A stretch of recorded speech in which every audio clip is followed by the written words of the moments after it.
আপনাদের সবাইকে স্বাগতম। যারা যারা এই বেসিক প্রোগ্রামিং এর এই কোর্সটি করার জন্য সিদ্ধান্ত নিয়েছেন তাদেরকে আমাদের ওরিয়েন্টেশন ক্লাসে সুস্বাগত। আমরা আজকে আমাদের ওরিয়েন্টেশন ক্লাসে বেশ কিছু জিনিস দেখার চেষ্টা করব। Let's go. প্রথমে আমাদের একটা জিনিস হয়তো আমরা সবাই জানি যে গোল আসলে বলতে কি বুঝি। একজন মানুষ অলওয়েজ কি হতে চায়? সফল হতে চায়। তাহলে সফল হতে গেলে অবশ্যই তার কিছু স্টেপস তাকে ফলো করতে হয়। এখন আমাদের এই কোর্সে আমরা ইনিশিয়ালি কিছুই জানি না, কিন্তু দেখা যাবে যে একদম শেষে গিয়ে আমরা অনেক কিছুই জানতে পারবো। যে এই কোর্স সম্পর্কে, কেন আমরা এই কোর্সটি করব, এই কোর্সটি করলে আমাদের কেরিয়ারের কোন কোন দিকে আমাদের সুবিধা হবে। তার সাথে হচ্ছে যে আমরা মোটামুটি অনেকগুলা নলেজ শেয়ার করতে পারবো। তো গোল অলওয়েজ আমাদের হচ্ছে সাকসেস, আর সাকসেসটাই হচ্ছে আমাদের মেইন গোল। যেখানে আমরা যে অ্যাকশনস গুলো নিব, অর্থাৎ আমরা ক্লাসে যে যে জিনিসগুলো শিখবো, সেগুলো হচ্ছে আমাদের স্টেপস। তাহলে আমাদের সফলতার দ্বারে যদি পৌঁছাতে হয়, ভালো একজন যদি প্রোগ্রামার করতে হয়, আমাদের ক্লাসগুলো ভালো করে করতে হবে। তার সাথে আমাদের যে কাজগুলো দেয়া হবে, সেই কাজগুলো যাতে আমরা ভালো মতো শেষ করতে পারি। আর শেষ না করলে সেটা হচ্ছে আমাদের সাথে গ্রুপ ডিসকাশনের মাধ্যমে যাতে আমরা প্রবলেম সলভ করার ট্রাই করি। তো আশা করি আমরা এখন হয়তো সফল না, এখন হয়তো আমরা কিছুই জানি না, কিন্তু দেখা যাবে যখন কোর্সটি শেষ হবে তখন আমরা অনেক কিছু বলতে পারবো, কনফিডেন্স পাবো যে হ্যাঁ, আমরা প্রোগ্রামিং সম্পর্কে অনেক কিছু জানি এবং পরবর্তী স্টেপসে আমরা যেতে পারবো। তো একজন প্রোগ্রামারের স্টেপ এটা এটা হচ্ছে যে এটা যদি আমরা দেখি, এই ইয়াটা যদি আমরা দেখি, আমাদের পৌঁছাইতে হবে এই জায়গায়। তো এখানে কিন্তু এই জায়গায় পৌঁছাতে গেলে এক লাফে কিন্তু পৌঁছানো সম্ভব না। প্রতিটা স্টেপ ওয়াইজ আমাদের কিন্তু যেতে হবে। সো প্রতিটা স্টেপ ওয়াইজ যেতে হলে স্টেপস গুলো ফলো করাটা হচ্ছে জরুরি। যদি আমরা স্টেপস ফলো না করি তাহলে কিন্তু আমরা সাকসেস পাবো না। তো এই কারণে আমরা অবশ্যই গাইডলাইন গুলো ফলো করব। এখন এই স্লাইডে আমাদের আছে কি, why do we you need programming, কেন প্রোগ্রামিং দরকার। ইনিশিয়ালি যখন ডিভাইস গুলো আবিষ্কার হলো, ডিভাইস গুলো কিন্তু নিজেদের কর্মক্ষমতা ছিল না, তারা নিজেরা অটো ওয়ার্ক করতে পারতো না, বা হচ্ছে যে কম্পিউটার নিজে থিঙ্ক করতে পারতো না। কিন্তু দেখা গেল যখন প্রোগ্রামিং আবিষ্কার হলো, এই প্রোগ্রামিং এর মাধ্যমে মানুষ পুরো কম্পিউটারকে বা যে কোনো ডিভাইসকে কিন্তু কন্ট্রোল করতে সক্ষম হয়েছে। সো এই প্রোগ্রামিং আসলে অ্যাকচুয়ালি আমরা কেন আমাদের জানা দরকার, আমাদের প্রবলেম সলভিং বাড়ানোর জন্য। প্রবলেম সলভিং মিনস একজন ভালো কম্পিউটার বিদ অ্যাকচুয়ালি যিনি, তার অবশ্যই ম্যাথ সম্পর্কে তার আগ্রহ ভালো, বা হচ্ছে তার ম্যাথমেটিক্যাল প্রবলেম সলভিং ক্যাপাবিলিটি ভালো। কিন্তু আমাদের এই প্রবলেম সলভিং বলতে আমরা বোঝাচ্ছি যে অনেক ধরনের কমপ্লেক্স প্রবলেম, সেটা সফটওয়্যার রিলেটেড হোক, বিভিন্ন অ্যালগোরিদম রিলেটেড হোক, বা অটোমেটেড টাস্ক রিলেটেড হোক, সেগুলো যাতে ইজিলি করা যায়, আমরা কিভাবে ইজিলি করতে পারবো, সেটা যদি প্রোগ্রামিং এর আইডিয়া থাকে তাইলে আমাদের প্রবলেম সলভ করা সম্ভব। কারণ দেখা যায় যে বিভিন্ন ধরনের অনেক কমপ্লেক্স প্রবলেম গুলো অনেকগুলো টেকনিকে করা যায়। বিভিন্ন টেকনিক আছে, এখানে অনেকগুলো টেকনিকে করা যায়। তাহলে এই টেকনিক গুলো কোনটা আমরা ফলো করব, সেটা হচ্ছে আমার প্রোগ্রামিং এর নলেজ যদি না থাকে তাহলে কিন্তু সেটা সম্ভব না। আর এই প্রোগ্রামিংটা হচ্ছে একদম বেসিক প্রোগ্রামিং। সেটা হচ্ছে আমরা যদি কোনো ল্যাঙ্গুয়েজ যখন শিখতে যাই, তখন অবশ্যই আমাদের হচ্ছে বর্ণমালা প্রথমে শিখতে হয়। তারপরে হচ্ছে আমরা কি শিখবো, শব্দ গঠন শিখবো। শব্দ গঠন শেষ হলে আমরা বাক্য গঠন শিখবো, এবং বাক্য যখন আমরা নির্ভুলভাবে বলতে পারবো, তখনই সেটা আমার একটা ল্যাঙ্গুয়েজে পরিণত হয়। ঠিক সেম ভাবে আমরা এখানে আমাদের যদি ভালো প্রোগ্রামার হতে হয়, প্রথমে আমাদের বেসিক প্রোগ্রামিংটা জানতে হবে। আর এই বেসিক প্রোগ্রামিং জানতে গেলে তার বর্ণমালা সম্পর্কে জানতে হবে, তার ক্যারেক্টার সেট সম্পর্কে জানতে হবে। ধীরে ধীরে আমরা এই জিনিসগুলো দেখবো যে আসলে কি কি জিনিস জানা লাগবে।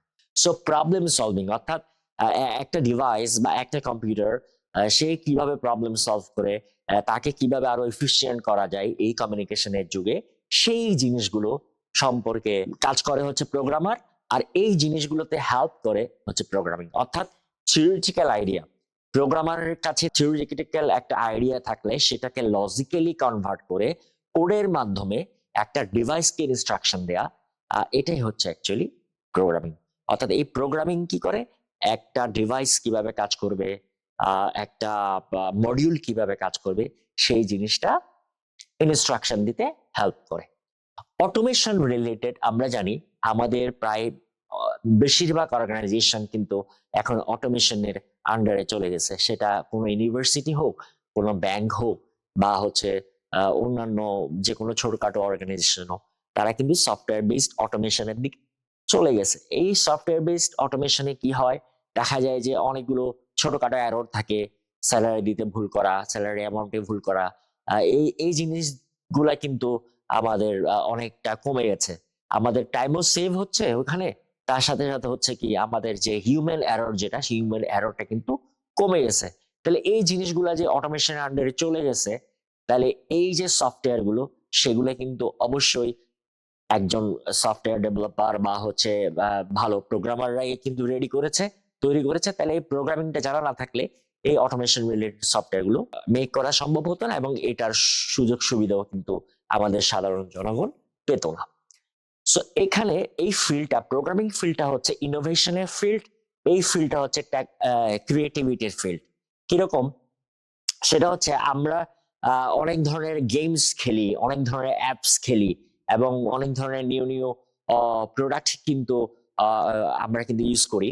তাহলে এই যে টেকনোলজির এই যে টুলস গুলো, এই যে মিডিয়া প্ল্যাটফর্ম গুলো, বিভিন্ন ধরনের অ্যাপস গুলো, গেমস গুলো, এগুলো কিন্তু অবশ্যই যারা তৈরি করেছে তাদের কিন্তু প্রোগ্রামিং নলেজটা ছিল। সো প্রোগ্রামিং নলেজ না থাকলে দ্যাট ওয়াজ কোয়াইট ইম্পসিবল যে হচ্ছে এই ধরনের অ্যাপস গুলো তৈরি করা।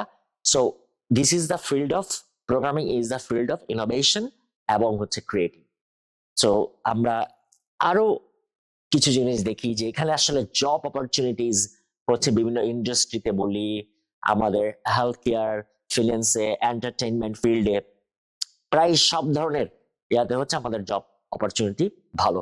For example software development, data science, cyber security, artificial ইন্টেলিজেন্সি, এই সব কিছুতেই এই ধরনের ফিল্ডগুলোতে কিন্তু প্রোগ্রামিং এক্সপার্টিজ এর দরকার হয়। সো বেসিক প্রোগ্রামিং এ যাদের উইকনেস থাকবে তারা কিন্তু ফার্দার নিজেদের আহ উপরের দিকে নিতে পারবে না। সব বেসিক প্রোগ্রামিং যাদের মোটামুটি ক্লিয়ার থাকবে, তারা একটা সময় পরে গিয়ে, বা সেটা বছর খানেক হতে পারে, 2 বছর পর হতে পারে, তারা একটা সময় পরে গিয়ে এই যে এই ফিল্ড গুলোতে চাইলে নিজেদের কেরিয়ারের কথা চিন্তা করতে পারে। সো বেসিক প্রোগ্রামিংটা কিন্তু এই সব ধরনের ফিল্ডে কিন্তু ম্যান্ডেটরি লাগবেই। বেসিক প্রোগ্রামিং এ কিন্তু কোনো উইকনেস থাকা যাবে না। সো এখনই সময় যে কিভাবে এই উইকনেস গুলো আসলে রিকভার করা যায়। আমরা ওই কারণেই আসলে এই কোর্সটা নিয়ে এসেছি।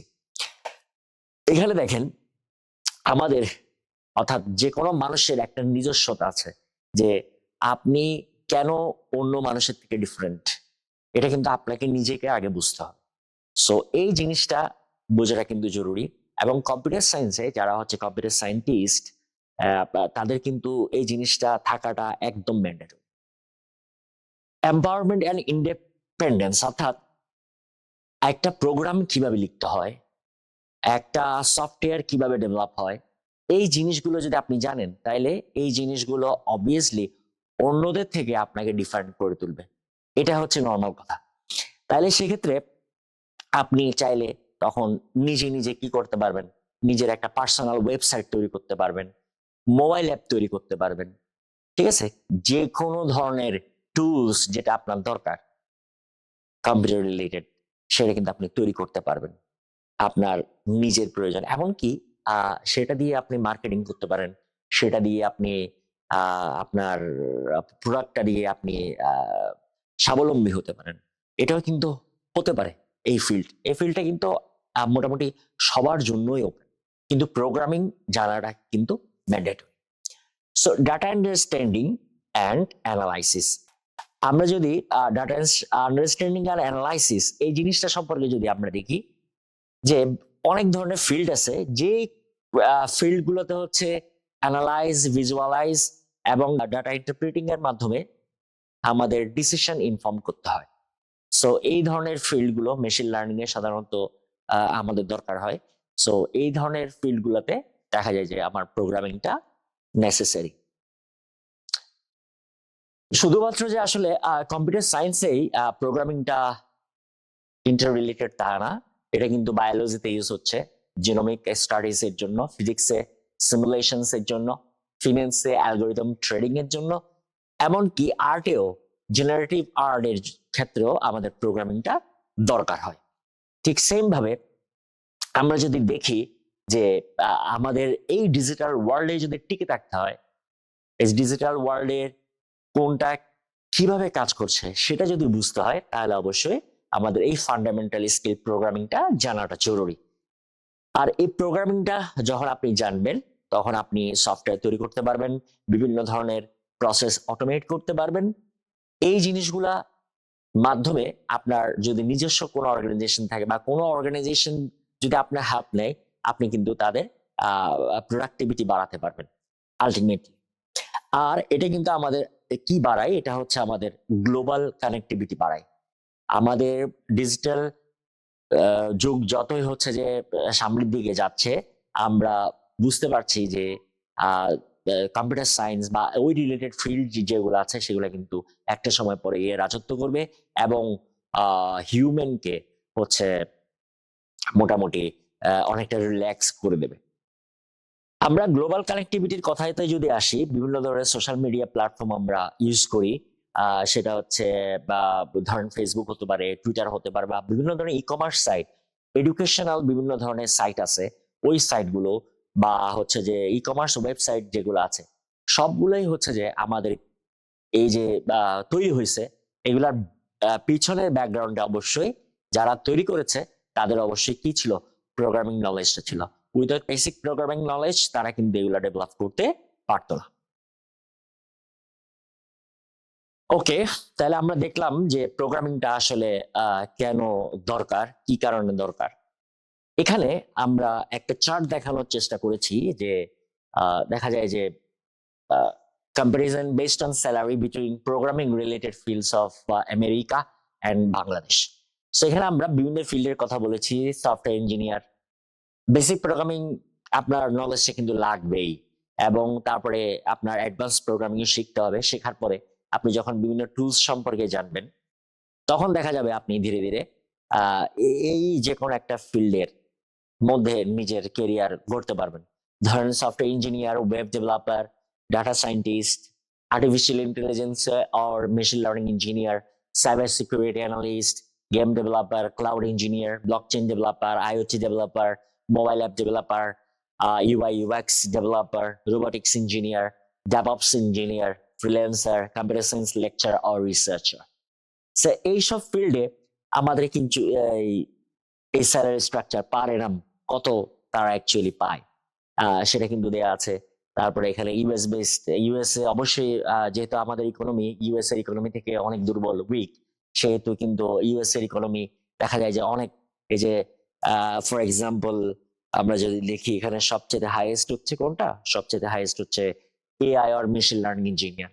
তো একজন ইউএস নাগরিক যে তিনি যদি এআই মেশিন লার্নিং ইঞ্জিনিয়ার হয়, তাহলে এটা হচ্ছে অ্যাপ্রক্সিমেট, এর থেকে বেশিও হতে পারে, এক্সপেরিয়েন্সের উপর বেসিস করে, তার ক্যাপাবিলিটির উপর বেসিস করে এই রেঞ্জটা কিন্তু বাড়তেও পারে। কিন্তু মিনিমাম $140,000 পার ইয়ার তারা কিন্তু ইনকাম করছে। তো দেখা যায় যে যেটা বাংলাদেশি টাকায় প্রায় 1,54,00,000 টাকার সমান পার ইয়ারে।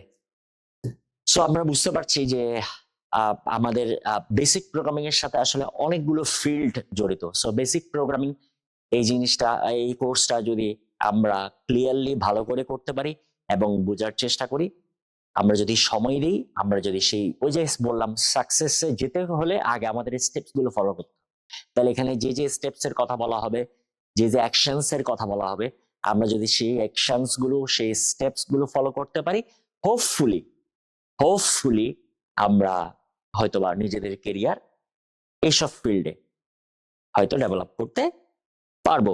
সো একটা বিষয়ে মেনশন করাটা ম্যান্ডেটরি, অনেক ফ্রিল্যান্সার আছে আমাদের কান্ট্রিতে যারা হচ্ছে আমাদের ইকোনমিতে অনেক বেশি অবদান রাখছে আর কি।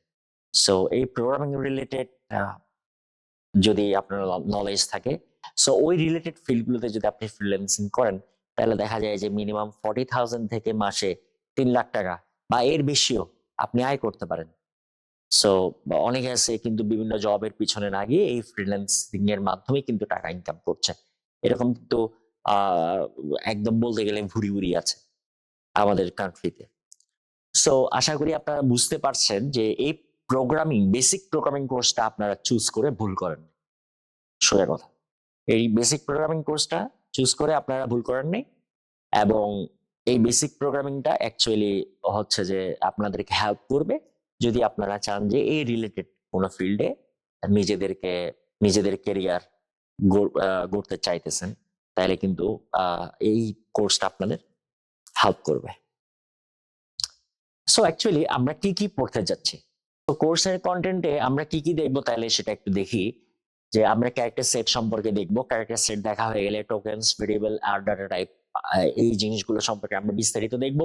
বেসিক স্ট্রাকচার এবং বেসিক প্রোগ্রামস কিভাবে লিখতে হয় সেটা সম্পর্কে আমরা আইডিয়া পাবো। তারপর আমরা অপারেটরস এন্ড এক্সপ্রেশনস এ যাব, সেটা দেখা হয়ে গেলে উপরের সবগুলোর উপর বেসিস করে কিভাবে ডিসিশন মেকিং স্টেটমেন্ট লিখতে হয়, কিভাবে লুপ নিয়ে কাজ করতে হয়। তারপরে নাম্বার সিস্টেম রিলেটেড আমরা কিছু প্রোগ্রাম দেখব, যে কিভাবে আসলে প্রোগ্রাম গুলো করা যায়, প্রবলেম স্টেটমেন্ট দেওয়া থাকলে সেখান থেকে কিভাবে প্রবলেম করা যায়। অ্যাভারেজ সম্পর্কে দেখব, ফাংশনস, পয়েন্টার্স, স্ট্রাকচার, এগুলো সম্পর্কে আমরা দেখব। এবং প্রতিটা সেক্টরে আমাদের যেটা ম্যান্ডেটরি সেটা হচ্ছে আমরা বিভিন্ন প্রবলেম সম্পর্কে দেখব, যে সেই প্রবলেমগুলো কিভাবে হাতে কলমে আমরা লার্ন করতেছি সেটা আমরা প্রথমে এখানে করে দেখাবো।